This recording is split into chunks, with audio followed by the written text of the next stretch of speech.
இப்ப இந்த 96வது வசனம் சொல்லுது, சகல சம்பூரணத்திற்கும் ஒரு எல்லையை கண்டு.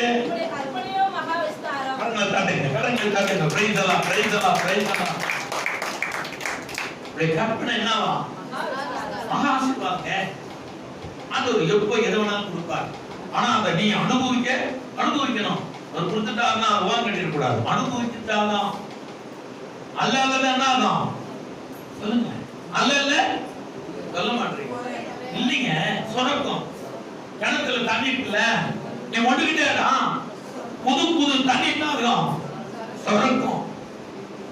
நீ 3 மாசம் 3 வருஷம் விட்டுருங்களேன், சுரக்கிற தண்ணி என்ன ஆகும்? நின்று போயிடும். மறுபடியும் அதை என்ன பண்ணுவாங்க? அந்த கிணற தூர்வாரம். தூர்வாரம் அது எவ்வளவு செலவு? 10,000 ரூபாய் கேட்பான், 25,000 ரூபாய் கேட்பான்.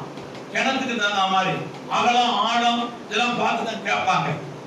அப்ப தூர்வாய் ஒருவேளை ஊற்று கண் கூட அடைக்கப்படலாம். ஏன்னா முன்னாச்சு இல்ல, அதை யூஸ் பண்ணி நான் ஊற்று கண்ணு என்ன ஆசீர்வாத வழியெல்லாம் அடைக்கப்படலாம். ஆசீர்வாத வழிகள் எல்லாம் அடைக்கப்படலாம். தொடர்ந்து நாம் அந்த விஸ்தாரமான காரியங்களை நான் கண்டேன். சம்பூர்ணமான ஒரு வழியை நான் கண்டேன். தாவீது அழகாய் கர்த்தருடைய நாமத்தை மகிமைப்படுத்துகிறார். அன்பானவர்களே, தேவனாய் கர்த்தருடைய ஆசீர்வாதம் விஸ்தாரமானது. அதை தடை செய்பவன் யார்? அதை கட்டி போடுகிறவன் யார்? அதை குறை கூறுகிறவன் யார்? அதை மறைத்து வைப்பவன் யார் என்று பைபிள் சொல்லுது. மறைக்க முடியாத அன்பு தேவ செல்வங்களே, கர்த்தருடைய பிள்ளைகளே, சகல சம்பூர்ணத்துக்கும் ஒரு எல்லையை கண்டேன். அல்லேலூயா. என்ன எல்லை தெரியுமா? அது சங்கீதம் 18:35 வாசிங்களே. ரட்சிப்பின் கேடகத்தை எனக்கு தந்து. என்ன சொல்ற? முதல்ல என்ன கொடுத்தாரு? ரட்சிப்பின் கேடகத்தை உங்களுக்கு கொடுத்திருக்கிறார். என்னங்க? ரட்சிப்பின் கேடகம். மகா விஸ்தாரம். ஹலோ, மகா விஸ்தாரம். ரட்சிப்பின் கேடகம் மகா விஸ்தாரம். அதை அனுபவிக்கணும். வண்டி கொடுத்தாலும் அதை ஓட்டணும். நேர்த்தி வச்சுட்டு என்ன ஆகும்? அது இன்ஜின் பாழாயிடும், டயர் எல்லாம் ஒரு மாதிரி சொரி ஆயிடும். அந்த இது குரு பிடிச்சிடும். அதை 5 நாளுக்கு ஒரு நாளாவது, வாரத்துக்கு ஒரு தடவை, மாசத்துக்கு 2 தடவை 3 தடவை அந்த காரையோ டூ வீலரோ சைக்கிளோ என்ன பண்ணணும்? பயன்படுத்தணும். கரங்களை தட்டு. அதே போலதான் ரட்சிப்பின் வாழ்க்கை பைபிளை நீ யூஸ் பண்ணணும். அனுதினமும் பைபிளை யூஸ் பண்ணணும். அனுதினமும் கர்த்தருடைய வார்த்தையை, அந்த வாக்குத்தத்த காரியங்களை நீ சொல்லி ஜெபிக்கணும். சகல சம்பூர்ணத்துக்கும் ஒரு எல்லையை நான் பார்த்துட்டேன், நான் கண்டுபிடிச்சிட்டேன். அல்லேலூயா. நான் கண்டுபிடிச்சிட்டேன். ஃபேன் இப்படிதான் ஓடுன்றதை நான் கண்டுபிடிச்சிட்டேன். அதை நான் உருவாக்க போறேன். இந்த ஃபேன் எப்படி ஓடும், எப்படி இதை ஓட வைக்கிறது என்பதை ஒரு எல்லை எனக்கு வந்துச்சு. அந்த எல்லையை வச்சு ஒரு ஃபேனை நான் உருவாக்க போறேன். பிரைஸ் எல்லாம். அப்படிதான் கிறிஸ்தவர்கள் ட்ரெயினை கண்டுபிடிச்சாங்க. கொஞ்சம் மைண்ட்ல வந்தது, இந்த ட்ரெயினை எப்படி ஓடுது என்பதை அவங்க கண்டுபிடிச்சாங்க. அப்புறம் அதை வேறு விதமாய் கண்டுபிடித்தார்கள். வேறு விதமாய் கண்டுபிடித்து நீ கிட்டத்தட்ட 1000 பேர் போற அளவுக்கு அவங்க உருவாக்கி இருக்கிறாங்க. பட்டம் காத்தாடிலாம் பறக்குது. இதை பார்த்தா ஒரு விஞ்ஞானி பறக்குது, ஏன் நம்ம மேல பறக்க கூடாது என்பதை ஏரோப்ளேனை கண்டுபிடிச்சான். இப்படி கொஞ்சம் விஸ்தாரத்தை நான் காத்துட்டேன். ஒர்க் பண்ணா, இன்னும் நம்ம மூளையை பயன்படுத்தினா இதை ஆட்களை ஏற்றி கொண்டு பறக்கிற ஒரு மகிமை கொண்டு வரலாம். சிந்தனை தான். சிந்தித்து செயல்படு, அப்போது காரியம் வாய்க்கும். கரங்கள் தட்டுங்க. சிந்தித்து செயல்படு, அப்ப காரியம் வாய்க்கும். கர்த்தர் வாய்க்க பண்ணுவா. ஒரு விஸ்தாரத்தை கண்டேன், மகா விஸ்தாரத்தை நான் கண்டேன். சொல்றாரு, சகல சம்பூர்ணத்திற்கும் எல்லையை கண்டேன். உங்களுடைய கற்பனையோ மகா விஸ்தாரம், ஆழமான ஆசீர்வாதம், ஆழமான மகிமை. அதுக்குதான் அங்க 18:35 உங்களுக்கு நான் சொன்னேன். ரட்சிப்பின் கேடகத்தை எனக்கு நீ தந்து விட்டீங்க. உம்முடைய வலது கரம் என்னை தாங்குகிறது. ஒரு வலது கரம் என்ன பண்ணுது? நீ விட முடியாத சகோதரியே, சகோதரனே, தேவ ஜனமே, அவர் வலது கரம் உன்னை தாங்கிட்டு இருக்குது. அது உனக்கு தெரியுமா? அதற்கு சாட்சி சொன்னாங்க. நான் நடந்து போயிட்டு இருந்தேன், ரோட்ல நடந்து போயிட்டு இருந்தேன், லெப்ட்ல நடந்து போயிட்டு இருந்தேன், நான் போய் கொண்டிருந்தேன், சாரி ரைட்ல நடந்து போயிட்டு இருந்தேன். ஏற்றாப்புல வண்டி வந்தது, நான் கவனிக்கல, போய்கொண்டே இருந்தேன். வண்டி நேருக்கு நேராக என்னை மோதுகிறதை என் இருதயம் அறிந்தது. நான் இப்பொழுது பரலோகம் போக போகிறேன் என்கிற மனது எல்லாம் ஒருமனப்பட்ட பொழுது ஒரு கரம் என்னை தாங்கி தள்ளி விட்டதை நான் அறிந்தேன். கரங்களை தட்டுங்க, பிரைஸ் தி லார்ட். நான் கொப்புனு கீழே விழுந்தேன், கை கால் தான் உடைஞ்சு போச்சு, ஏதோ நடந்து போச்சுன்னு நினைச்சேன். ஆனா ஒரு சின்ன பிரச்சனை இல்லாம நான் என் உடம்புல ஒட்டுன தூசியை தள்ளிட்டு உதவி தள்ளி விட்டு நான் நடந்தேன். அவங்க சொன்னாங்க, எவ்வளவு அற்புதமான ஒரு காரியம். சொல்லுவாங்க, கோழி விதித்து குஞ்சு என்ன ஆயிடாது, உடம்பு ஆகாது. தூக்கி தாங்கிட்டு இருந்த ஆண்டவர் இப்படி தள்ளி விட்டுட்டாரு. ஆனா அவங்களுக்கு ஒண்ணு ஆகல. விழுந்தாங்களா, ஏதோ ஆட்சி ஒழிஞ்சிச்சா, ஏதோ ஒரு ஆட்சி விழுந்த ஸ்பீடு அவங்க கர்த்தர் தாங்கி கொண்டார். அவர் கரை எப்போது நம்மளை தாங்கி கொண்டிருக்கிறதை நீங்கள் மறந்து விடுவீர்கள் அன்பு தேவனுடைய பிள்ளைகளே. ஆனா சகல சம்பவத்துக்கும் ஒரு எல்லை நான் கண்டிருக்கிறேன். உங்களுடைய கற்பனை அல்லாமல் வேறொன்றும் இல்லை. அதுதான் இங்க தாவீது அங்கே சொல்றாரு, உம்முடைய ரட்சிப்பின் எனக்கு கேடகத்தை எனக்கு தந்திருக்கிறீர். உம்முடைய வலது கரம் என்னை தாங்குகிறது. உம்முடைய காருண்யம் என்னை கரங்களை தட்டுங்க. ஒரு காருண்யம் என்னை பெரியவனாய் மாற்றுகிறது. Praise the Lord.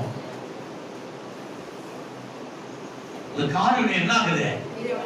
காருண்யம் என்ன? அவருடைய மகா விஸ்தாரமான கற்பனை. கற்பனை, மகா விஸ்தாரமான கற்பனை.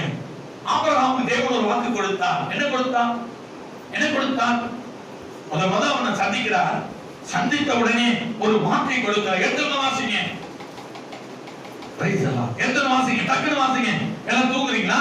இல்லைங்க இல்லைங்க பாஸ்டர், நாங்கள் விழித்துக் கொண்டிருக்கிறோம், விழித்துக் கொண்டிருக்கிறோம். அக்கா கூட அப்பப்போ தூங்குவாங்க. இவங்களுக்கு நான் ஸ்பெஷலா ஜாம் பண்ணிட்டு இருக்கிறேன். ஆண்டவரே, அவங்க தூங்க கூடாது, எல்லாரும் பரியாசம் பண்ணுவாங்க இல்லையா?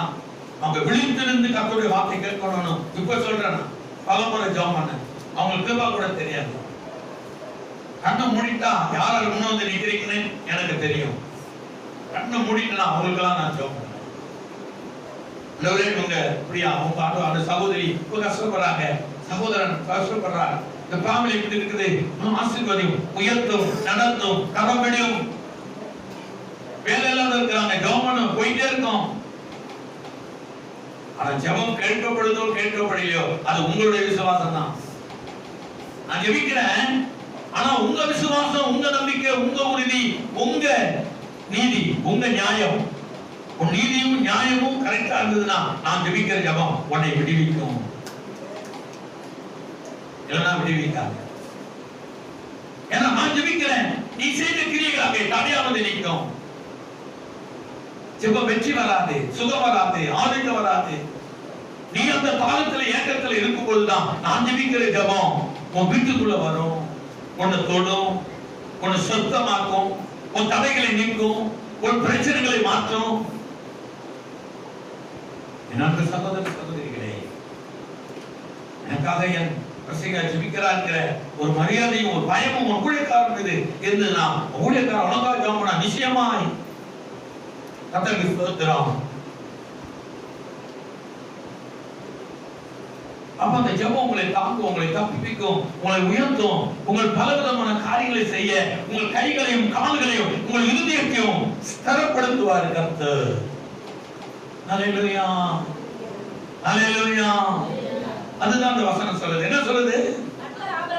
கர்த்தர் ஆபிரகாமை நோக்கி, நீ உன் தேசத்தையும் உன் தகப்பனுடைய வீட்டை விட்டு புறப்பட்டு நான் உனக்கு காண்பிக்கும் தேசத்துக்கு போ. நான் உன்னை பெரிய ஜாதியாக்கி உன்னை ஆசீர்வதித்து உன் பேரை பெருமைப்படுத்துவேன்.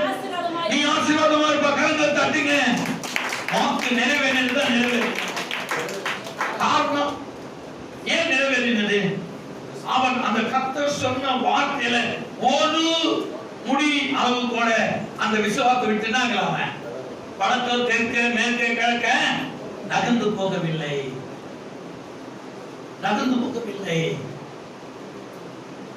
நகர்ந்து போகவில்லை. விசுவாசம் குறைந்து போகவில்லை, நம்பிக்கை அவனுக்கு அற்று போகவில்லை. சாரால் கூட நம்ம வயசாயிட்டு நம்ம இப்படி ஆயிட்டோம் அப்படி ஆயிட்டோம், நீங்க கடவுள் சொன்னதே நினைச்சிட்டு இருக்கிறீங்க, அதெல்லாம் ஆகாது. ஆகாததை ஆக பண்ணது தான் கர்த்தர், முடியாததை முடிய வைக்கிறது தான் கர்த்தர், நடக்காததை நடக்க வைக்கிறது தான் கர்த்தர், தேராததை தேற்றுகிறது தான் கர்த்தர்,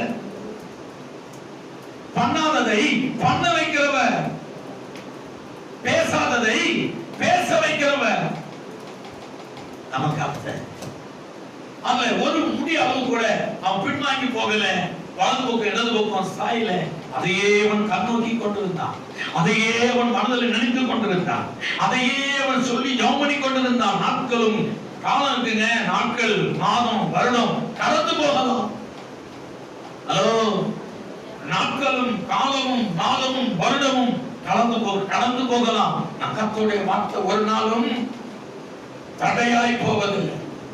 அது இயேசு அடையாளமாய் ஒரு வார்த்தை சொன்னா, இயேசு தான் நமக்கு அடையாளம், இயேசு தான் நமக்கு மாதிரி, இயேசு தான் நமக்கு வழி, இயேசு தான் நமக்கு சத்தியம், இயேசு தான் நமக்கு ஜீவனாய் இருக்கிறார் என்று பைபிள் நமக்கு சொல்லுது. ஹல்லேலூயா. அவர்தான் நமக்கு எல்லாமே. மாதிரி யாரு? நமக்கு மாதிரி யாரு? இயேசு. அடுத்தது யாரு? நமக்கு போதிக்கிறவர்கள். அவர்தான் மூணாவது. நம்ம சிநேகிதி யார் வேணாலும் பண்ணலாம். முதல்ல கர்த்தர், இரண்டாவது நமக்கு போதிக்கிறவர்கள்.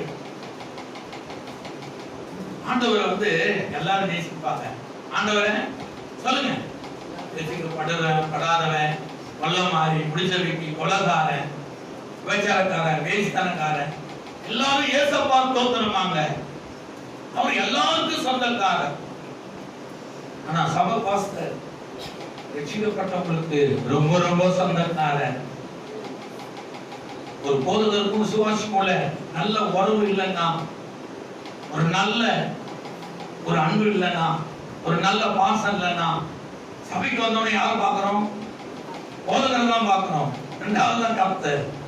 போதகரோடு நல்ல ஐக்கியமும் நல்ல ஒரு அன்பும் நல்ல ஒரு நெருக்கமும் இருந்தால்தான் ஆவிக்குரிய வாழ்க்கையில வளர முடியும். சகல ஆசீர்வாத நன்மைகளையும் நம்மளுடைய எல்லா வாழ்நாளும் பெற முடியும். இரண்டாவது எல்லாருமே ஆண்டவரை நேசிப்பாங்க. நேசிக்கப்படாதவங்க, நேசிக்கப்பட்டவங்க. அதான் நான் சொன்னேன், திருடன், கொலைக்காரன், மதவாதி கூட என்ன பண்றான்? இயேசுவை நேசிக்கணும். அன்பானவர்களே, நீங்க சாய்பாபா கோயிலுக்கு போனீங்கன்னா அங்க யார் இருக்கிறா? முதல்ல உள்ள போங்க. முதல்ல ஏசப்பா போட்ட வசனம் பெருசா வச்சிருக்காங்க. அப்புறம் பார்த்தா சாய்பாபா போட்டா அப்படியே போய் நிறைய இருக்குது. எதுக்கு நான் சொல்றேன்? எல்லாரும் நேசிப்பாங்க. ஆனா உண்மையா நேசிப்பது யாரு? உறுதியா நேசிப்பது யாரு? பாரத்தை கர்த்தருக்குள் வைப்பது யாரு? சொல்லுங்க. ரட்சிக்கப்பட்ட விசுவாசி தான், ரட்சிக்கப்பட்டவர்கள் தான், ரட்சிக்கப்பட்டவர்கள் தான். கர்த்தருடைய நாமத்தை அறிந்தவர்கள் தான் அந்த பானம், அந்த நேசம், அந்த அன்பு, அந்த அரவணைப்பு. உலகரோடும் உங்களுக்கும் என்ன விதமான சம்மதம் எதில் அவர் சொல்ற வார்த்தை நம்ம செவியில சொல்லுங்க ஏறாது, ஏறவே ஏறாது. ஏசுநாதர் சொல்லிக்கிட்டே இருந்தாங்க, சொல்லிக்கிட்டே இருந்தாரு. ஆனா ஏறுதான் ஏறல. அதை ஏற்றுக்கொண்டவர்கள் தப்பித்துக் கொண்டார்கள், ஏற்றுக்கொள்ளாதவர்கள் என்னல்ல தப்பித்துக் கொள்ளவில்லை. நான் பழகிற சிநேகிதர் எனக்கு பிடித்தவர் இருந்தாதான் அவர் சொல்ற ஆலோசனை என்ன ஆகும்? எனக்கு ஏற்றுக்கொள்வேன். ஏன்னா நான் அவர் மேல வைத்திருக்கிற அன்பு, அவரை நான் உண்மையா நம்புறேன், அவரை நான் உண்மையா விசுவாசிக்கிறேன். இதுதான் போதகர்களுக்கு விசுவாசிக்குள்ள ஐக்கியம். நான் போதகர் மேல் நம்பிக்கை இல்லை, போதகர் ஒரு டைப்பான ஆள் என்று சொல்லி நான் அந்த சத்தியத்தை கேட்டா நான் சத்தியம் கிரியை செய்யாது. அந்த சத்தியம் என் வாழ்க்கையில உண்மையை கொண்டு வராது, அற்புதங்களை கொண்டு வராது, அதிசயங்களை கொண்டு வராது, விடுதலை கொண்டு வராது. நான் என் போதகரை பார்க்கிற பார்வை சரியில்லை. அவர் வாயால் வருகிற கர்த்தருடைய வார்த்தை எப்படி என் வாழ்கிறது ஜெயமாய் மாறும்.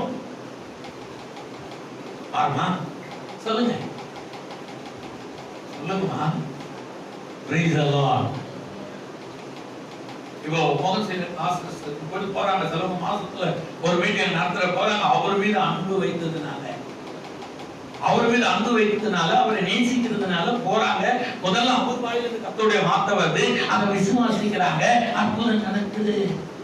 அப்போ சொல்றாங்க, அண்ணா அவங்க இந்த வசனத்தை ஜெபம் பண்ணாங்க, இது ஜெபம் பண்ணிட்டு வாசித்து ஜெபம் பண்ணாங்க, நான் அப்படியே விசுவாசித்தேன், நான் சுகமானேன், கர்த்தர் என்னை சுகமாக்கினார். முதல்ல யாரும் சொல்றாங்க, அண்ணன் ஜெபம் பண்ணாரு, மோசே ஆசிரியர் அண்ணன் ஜெபம் பண்ணாரு, பால் தனங்கிற ஐயாவிட போய் நான் ஜெபம் பண்ணிக்கிட்டேன், ஒரு மனதோடு போய் நான் முழங்கால் போயிட்டேன், ஐயா அவங்க என் மேல கையை வச்சாங்க, அவங்க 2 வார்த்தை சொன்னாங்க, சுகமாயிட்டேன். அவ அன்பு அறிவு பாசம் யார் மேல வைக்கணுமா? அதிகமா உன் பிரசங்கியார் மேல வைக்கணும். அப்பதான் வாழ்க்கையில் நலமானதை தெய்வம் செய்யும். உன் பிரசங்கியார் உனக்கு ஒரு நல்ல சிநேகிதர், நல்ல போதகர், நல்ல தகப்பன், நல்ல ஆலோசகர். அப்படிதான் பைபிள் சொல்லுது. வேதம் ஒரு நாளும் மாற்றி சொல்வதில்லை. அப்பதான் அற்புதங்களும் அடையாளங்களும் சாட்சியாய் நாம் வாழ முடியும், உயர்த்தப்பட முடியும் என்றுதான் பைபிள் சொல்லுது. எங்க அந்த வார்த்தைனா உன்னை ஆசீர்வாதமாய் வைப்பேன். பாருங்க அங்க மாறல, அது எப்படி அப்படி மாறல, அப்படியே இருந்தான். ஒரு நோக்கம் என்ன? அதே நோக்கி கொண்டிருந்தான். அததான் பவுல் சொல்றார். பவுல் பிலிப்பியர் புத்தகம், பிலிப்பியர் 3ஆம் அதிகாரம், பிலிப்பியர் புத்தகம், புதிய ஏற்பாடு, எபேசியருக்கு அடுத்தது. Praise the Lord.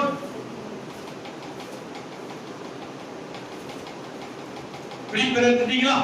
3ஆம் அதிகாரத்துல சொல்றாரு. 3ஆம் அதிகாரம் எடுத்துருங்க, வாசிங்க. 10ல இருந்து 10 கூட போவனா வாசிங்க. 10ல இருந்து வாசிங்க. இப்படி நான் அவரையும்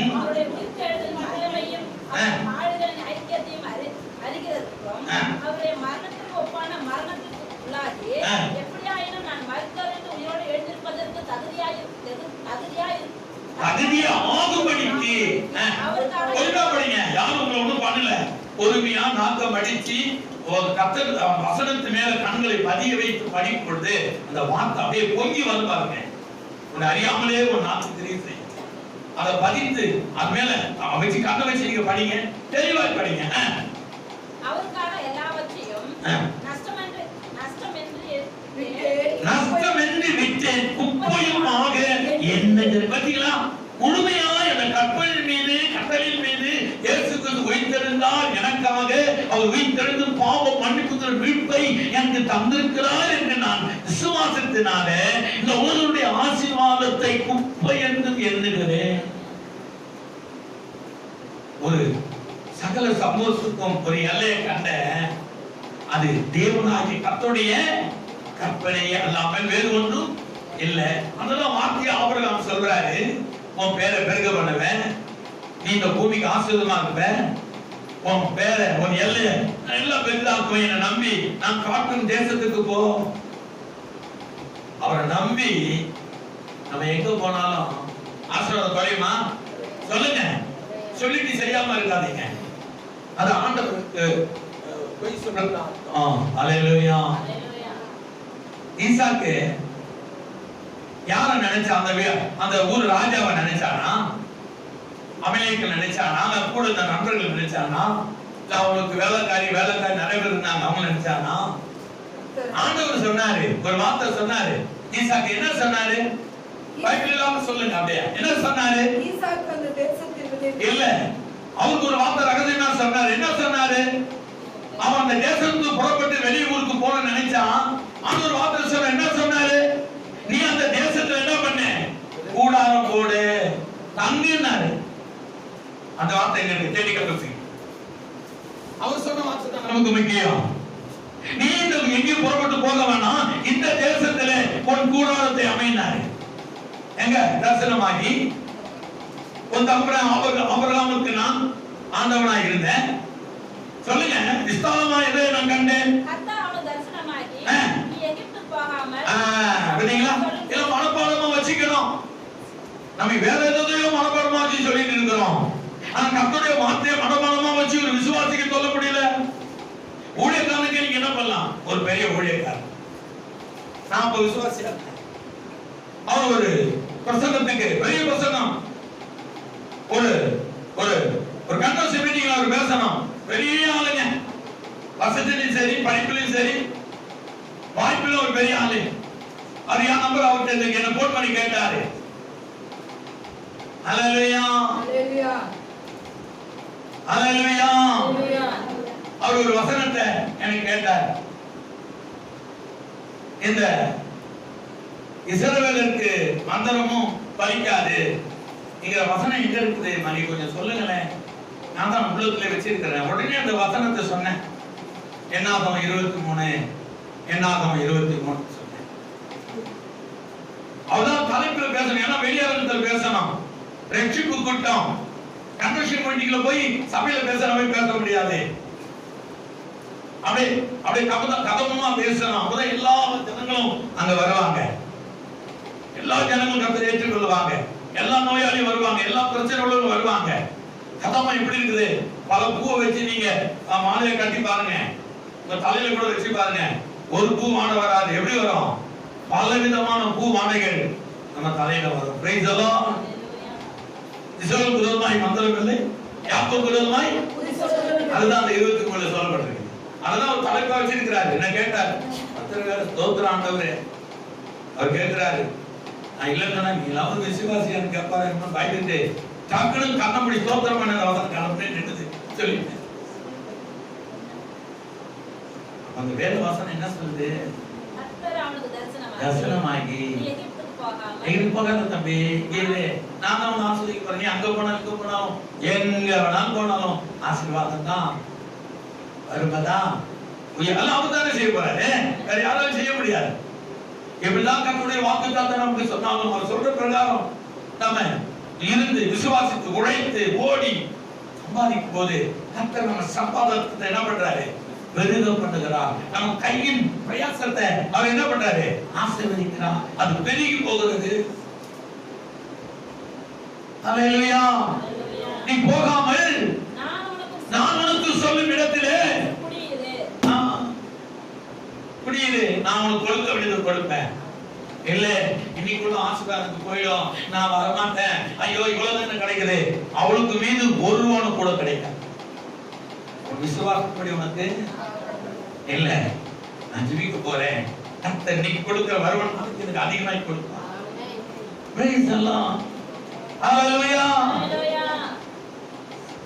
ஒன்றை இழக்கும் போது இன்னொன்று நமக்கு ஆசீர்வாதமா வரும். ஒன்றை இழக்கும் பொழுது இன்னொன்று நமக்கு ஆசீர்வாதம் வரும். அதனால இந்த ஆசீர்வாதத்துக்காக வர வேண்டிய ஆசீர்வாதத்தை நாம் என்ன பண்ணக்கூடாது? விட்டுடக்கூடாது. எனக்கு ஆண்டவர் தேவனுடைய பிள்ளைகளே, நான் காட்டும் தேசத்திலே குடியிரு. ஆசீர்வதிப்பவர் நான் தான், பெருக பண்ணது நான் தான், உயர்த்தவர் நான் தான். உடனே அவன் புரிஞ்சுக்கிட்டான், ஏதோ ஒண்ணு நடக்க போகிறது. ஆண்டவர் நம்ம பக்கம் வந்துட்டாரு. என்ன சொல்லுது? இந்த தேசத்திலே வாசம் பண்ணு. நான் சொல்ற தேசத்துல வாசம் பண்ணு. நான் சொல்ற தேசத்துல வாசம் பண்ணு. இரு, உன்னை ஆசீர்வதிப்பவர் நான், உன் தகப்பனாகிய தேவன் நான், உன் தகப்பனை கனம் பண்ணுகிறவன் நான், நான் உயர்ந்த நிலையில வைக்க போகிறவன் நான். நீ அங்கேயும் ஓடாத, ஒரு பிரச்சனை இல்லை. நான் சொல்ற ஊர்ல நீ ஓடு. பூமியும் அந்த நிறைவும் கர்த்தருடையது. நம்ம குடியிருக்கிற பூமியும் அந்த நிறைவு யாருடையது? கர்த்தருடையது. அவ்வளவுதான் ஆசீர்வதிக்கும். நம்ம என்னதான் முட்டிக்காரணம் போட்டா முட்டிக்காரணம் போடாம இருந்தாலும் ஆசீர்வாதம் யாருக்குரியது? மகிமை யாருக்குரியது? விஸ்தாரம் யாருக்குரியது? அவருக்குரியது. அவர்தான் நமக்கு செய்ய போகிறார். அதனால தான் என்ன பண்ணா? கர்த்தர் செட்டாரியா நிச்சயமா ஆசீர்வதிப்பார் என்று பார்த்தான். அவன் குடியிருந்த இடத்துல அந்த ஏரியால எப்படி இருந்தது? வெறுமையா இருந்தது, வெறுமையா இருந்தது, இருந்தது. வானத்தை பார்த்தான், சூழ்நிலை பார்த்தான். நம்ம ஆண்டவர் இருக்க சொல்லிட்டாரு, நம்ம இருப்போம். எதுக்குமே அறுவடையை பார்க்கலாமா? ஹலோ, அறுவடையை பார்க்க போனா அவர் சொல்லிட்டாரு, இந்த தேசத்துல, இந்த ஊர்ல, இந்த நாட்டுல என்ன குடியிருக்க சொல்லிட்டாரு. ஏதோ ஒரு அற்புதம் பண்ண போறாரு. எனக்கு இந்த கம்பெனிக்கு வேலைக்கு செல்லுட்டாரு, அங்கே எறிட்டாரு. இல்ல இந்த அதிகாரி என்ன ஒரு மாதிரியா பேசுறான், இவன் ஒரு மாதிரியா பேசுறான். எவன் என்ன பேசினாலும் ஐ டோன்ட் கேர். என்னை அழைத்தவர் கர்த்தர். நான் கர்த்தருடைய நாமத்தில் வேலை செய்கிறேன். எனக்கு யாரு பேரிலும் கோபம் கிடையாது.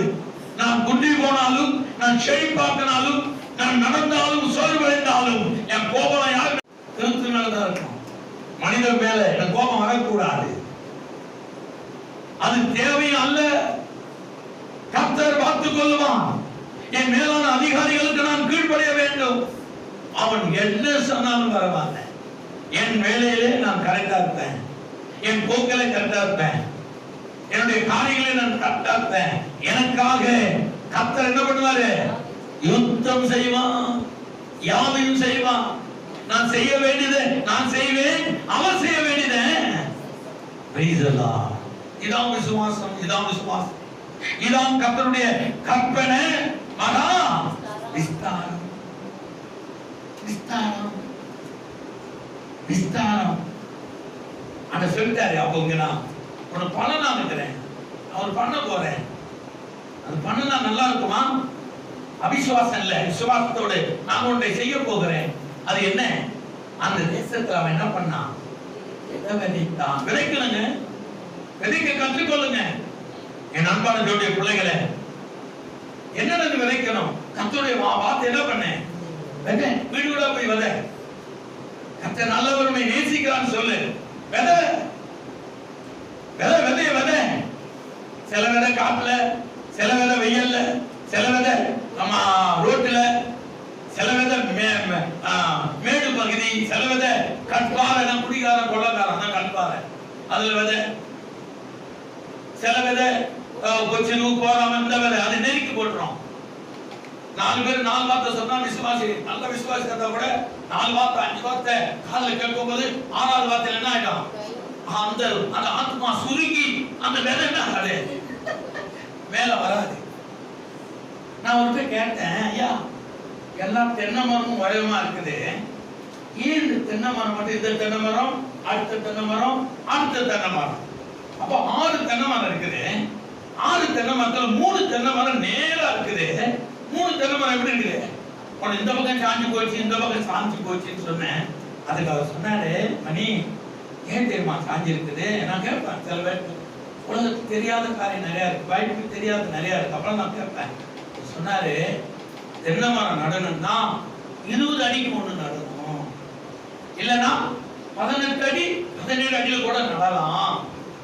இந்த பசங்க 5 அடியில 6 அடியில் நட்டுருக்கிறான். அப்ப அந்த தென்னை மரம் போற தென்னை மரம் இடர்லாம் இருந்ததுன்னா என்ன ஆகுமா? அந்த தென்னை மரம் சாட்சிட்டு போயிடுமா? 100க்கு 100 உண்மை, 100க்கு 100 உண்மை.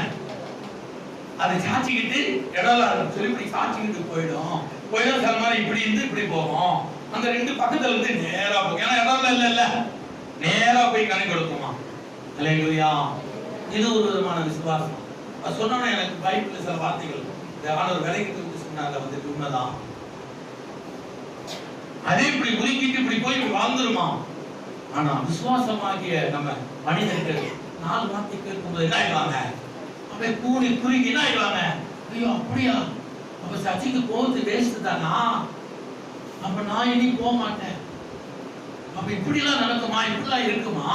அவங்க என்ன ஆயிடுவாங்க? கல்கள் மத்தியில விதைக்கிற விதை கட்டு விசுவாசம். அப்படி சொன்னா அப்படிதான் ரைட்டு தான் பிரதர். சரி, பனைமரம் இருக்குல்ல, பனைமரம் தான் நெடுக்க நட்டுருக்கிறாங்க. ஊர்ல பாத்தீங்கன்னா 2 அடியில ஒரு பனைமரம், இன்னொரு அடியில 1.5 அடியில கூட பனைமரம் இருக்குது. அதையும் அப்படியே நட்டுக்கிட்டு போகுதுன்னு கேட்டேன். அது எதை குறித்து கவலைப்படாது, அது வானத்தை குறித்து தான் அது கவலைப்படும். இந்த பக்கம் அந்த பக்கம் பனைமரம் சாயாது, பனைமரம் நேரா போகும். காரணம், அது எத்தனை அடியில நீர் இருந்தாலும், எத்தனை கிலோமீட்டர்ல நீர் இருந்தாலும் என்ன பண்ணுமா? அது இழுத்துக்கும், அது எதையும் நம்பாது. தன் நம்பிக்கை அது கடவுள் மீது அதிகமா நம்பிக்கை வைக்கிறதுனால கடவுள் பார்த்துக் கொள்வாரு, நேரா போகுமா. கடவுளா தப்ப மாட்டீங்களா? அதான் விசுவாசம். ஆபிரகாம் பனைமரத்தை போல. ஆபிரகாம் யாருங்க? அது அப்படியே போகுமா, அப்படியே போகுமா. அது எது பத்தி கவலைப்படாது. அது நேரம் தன்னை உண்டாக்குற நோக்கி போயிட்டே இருக்குமா. பனைமரம் பாருங்க, இங்க சாஞ்சிருக்காது, நெருக்கமா இருக்கும், ஒன்னோட ஒண்ணு மோதிட்டு இருக்கும், ஒன்னோட ஒண்ணு மட்டைகளை ஒன்னோட ஒண்ணு கருத்துல இருக்கும். ஆனா அது கவலைப்படாது. என்னை உண்டாக்குறவர், என்னை அனைத்த உண்மையிலவர், அவனை பார்த்துக் கொள்வாங்க, நேரா போகுமா. அதுதான் அந்த வாசனை, வேற வாசனை. அவன் எதை குறித்து கவலைப்படல. அவன் என்ன பண்ண, கர்த்தரை நம்பி என்ன பண்ணா, விதையை விதைத்தான். வீடு வீடா போய் நம்ம விதையை விதைக்கணும், சொல்லணும். இயேசு நல்லவர், நோய்களை சுகமாக்குவார், ஒரு பிரச்சனையை மாற்றுவார், கடனை கொடுக்கிற, கடன் வாங்குற, கடன் கொடுக்கிறவா தேவன் மாற்றுவார். விதைகள் என்ன பண்ணோம், கர்த்தருடைய வாக்குத்தத்தமான விதையை நீங்க விதைக்கணும், எல்லாருக்கும் விதைக்கணும். அவன் எழுத நம்பல. ஆண்டவர் நீங்க குடியிருக்க சொல்லிட்டாரு, நான் விதைக்கிறேன். எத்தனை மடங்கு? 100 மடங்கு தேவன் உனக்கு ஆசீர்வாதத்தை கொடுத்தார். என் அன்பு சகோதரி சகோதரி, தேவன் உனக்கு என்ன கொடுக்க போறார்? 100 மடங்கு ஆசீர்வாதத்தை கொடுப்பார். பனைமரத்தை போல. ஆண்டவர் பனைமரத்தை பத்தி தான் எழுதியிருக்கிறார்.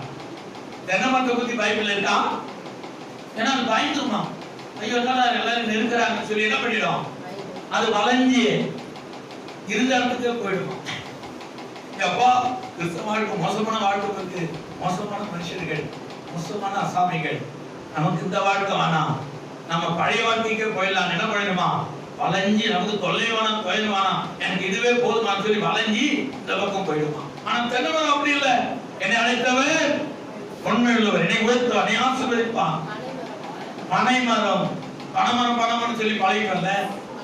பனைமரம், பனைமரம் 100 கிலோமீட்டருக்கு அந்தந்த கூட தண்ணீர் என்ன பண்ணுமா, இழுக்கிற தன்மை உள்ளது. அதுதான் ஆபிரகாமுக்கு. அதான் விசுவாசம், அதான் விசுவாசம், அதான் நம்பிக்கை, அதான் உறுதி.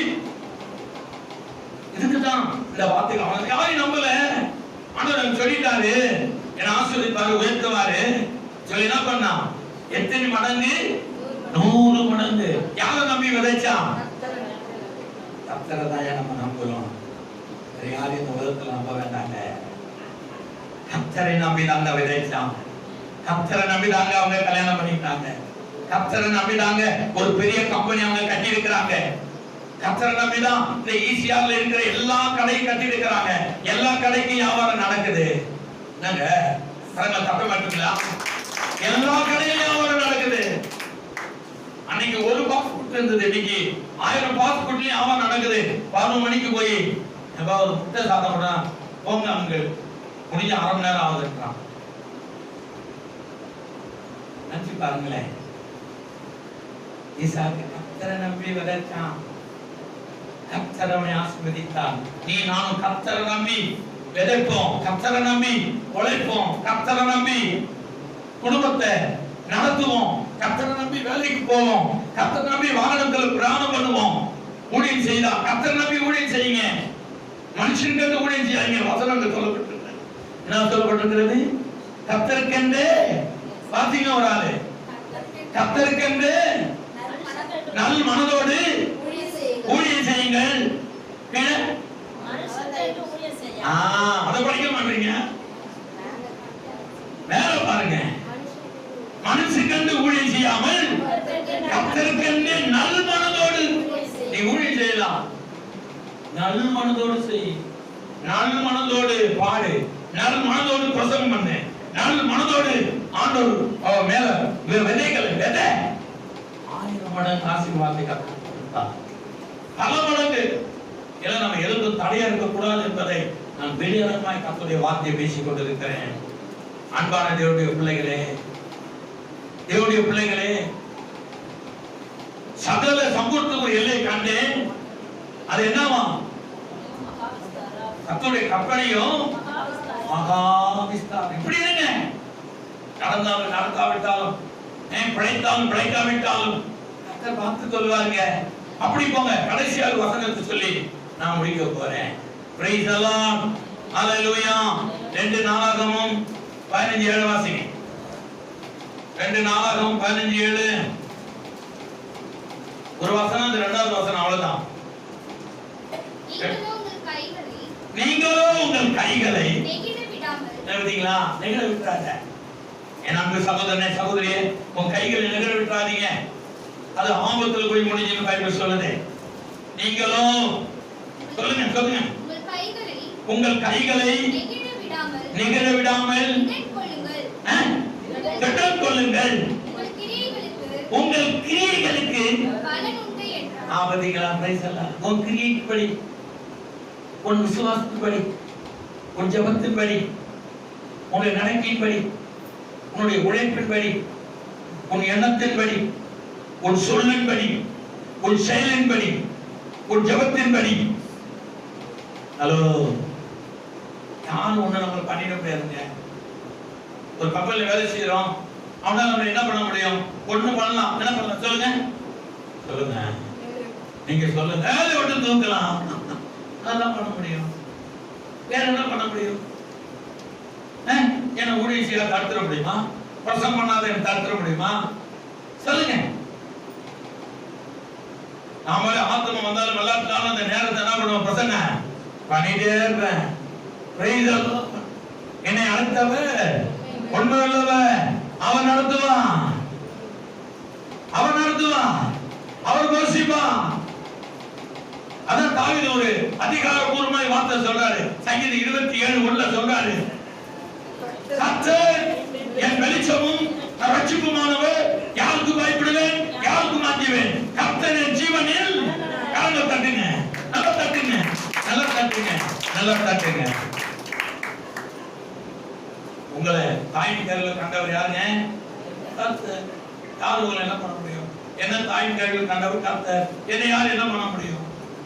என் உழைப்புக்கு ஏற்ற ஊதியம், என் எண்ணத்துக்கு ஏற்ற சமாதானம், என் எண்ணத்துக்கு ஏற்ற சந்தோஷம், என் எண்ணத்துக்கு ஏற்ற சௌக்கியம் எல்லாமே கர்த்தர் கொடுக்கிறவராய் நமக்கு இருக்கிறார்.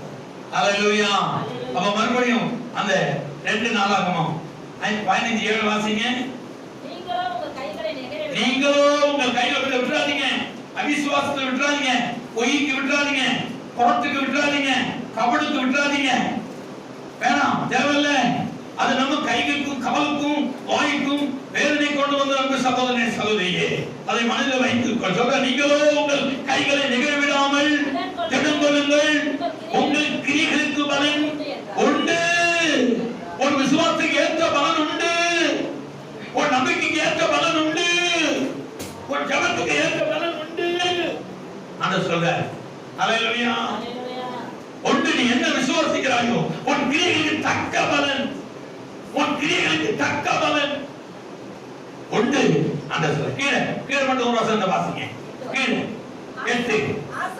ஆசா இந்த வார்த்தைகளை நிற்க கஷ்டமாய் ஓதைத்தின் நிற்க கட்சியையும் கேட்டபொழுது அவன் திடப்பட்டு அருப்புகளை யூதா பென்யமீன் தேசம் அனைத்திலும் எப்ராமின் மலை தேசத்தில் தான் பிடித்த பட்டணங்களில் இருந்து அகற்றி கர்த்தருடைய மண்டபத்தின் முன்னில் இருக்கிற கர்த்தருடைய பலிபீடத்தை புதுப்பித்த வார்த்தை புதுசா மாறிடும்.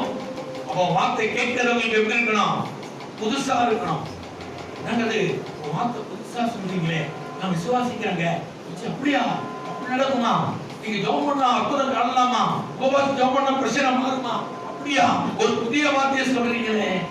உன் வார்த்தை சம்தியை போல இருக்கணும், உன் விதை சம்தியை போல இருக்கணும், உன் விதை விசுவாச விதையா இருக்கணும், உன் விதை மரித்த லாசரவை உயிர்ப்பிக்கிற விதையா இருக்கணும், உன் விதை 30 வருஷமாய் பிரச்சனையில இருந்தவனை நடக்க வைக்கிறதா இருக்கணும், உன் விதை 12 வருஷமாய் பெரும்பாடு உள்ள ஸ்திரீ ரத்தத்தை நிக்க வைக்கிறதா இருக்கணும், உன் விதை 40 வருஷமாய் உடவனா இருக்கிறவனை நடக்க வைக்கிறதா இருக்கணும். விதை உன் விசுவாச கத்திய சத்திய கர்த்தருடைய சத்திய வதை.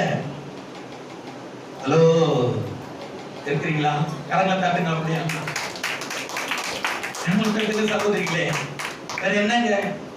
வேலைக்கு போறோம், சாப்பிடுறோம், ஏதோ கிடைக்கிறது கொண்டு குடும்பத்தை நடத்துறோம், பிள்ளைகளுக்கு ஏதோ சேர்த்து வைக்கிறோம், கல்யாணத்தை பண்றோம், காட்சி பண்றோம், ஏதோ ஒரு இடம் வாங்குறோம், வீடு இவ்வளவுதாங்க நம்மளால செய்ய வேண்டியது. மற்றதெல்லாம் யார் செய்யறான்? கர்த்தர் செய்யறாரு. அவரை நம்பி ஓடுவோம், அவரை நம்பி விளைப்போம், அவரை அவன் நம்பி வீட்டை கட்டுவான், நம்பி வேலைக்கு போவோம், அவன் நம்பி பஸ்ல பிரயாணம் பண்ணுவான். பஸ் போனா போகாது, நேரா போயிடும். ஒரு தீமை நடக்காது, பஸ் நல்லா போகும். ஜெபம் பண்ணி விதைய விதை ஆண்டவர் உன்னை ஆசீர்வதிப்பார், ஆண்டவர் பெருக பண்ணுவார், ஆண்டவர் உன்னை காத்துக் கொள்வார். அடுத்த வானம் பூமி ஒழிந்து போகும், என் வார்த்தை ஒரு நாள் ஒரு பொழுதும் அது உனக்கு நன்மை கொண்டு வருகிறதா இருக்கிறது. எல்லாம் எடுத்துக்குமா?